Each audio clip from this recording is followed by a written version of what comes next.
Сәлем қыздар, менің каналыма тіркеліп кетуді ұмытпаңыздар. Біз бүгін осындай жареный вермишель жасаймыз. Ол үшін бізге фарш пен вермишель керек. Қалауларыңызша алыңыздар.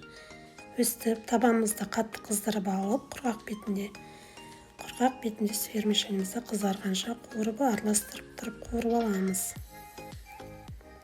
Өстіп дайын болған вермишельді табанымызбен алып қойып, енді жеке қазанға май құйып қыздырып, оған морковь пен пиязымызды салып қуырамыз. Морковымыз бен пиязымыз жақсылап қызарып қуырылған кезде үстіне фаршымызды салып, тағы да біраз 10-15 минут қуырамыз. Араластырып тұруды ұмытып кетпеңіздер.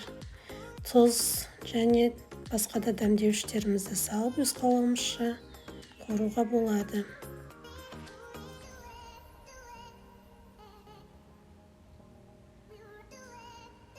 Жақсылап қуырылған фаршымызды өстіп араластырып отырамыз. Үстіне қайнаған суымызды құйып,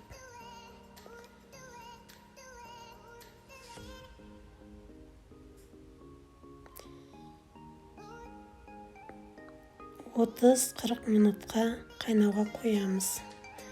Фаршымыз пісті деген кезде жаңа қуырылған вермишелімізді үстіне салып, араластырып, қазанымыздың қақпағын жауып, вермишеліміз дайын болғанша қуырамыз. Міне бізде осындай әдемі қуырылған вермишель шықты. Ас болсын қыздар.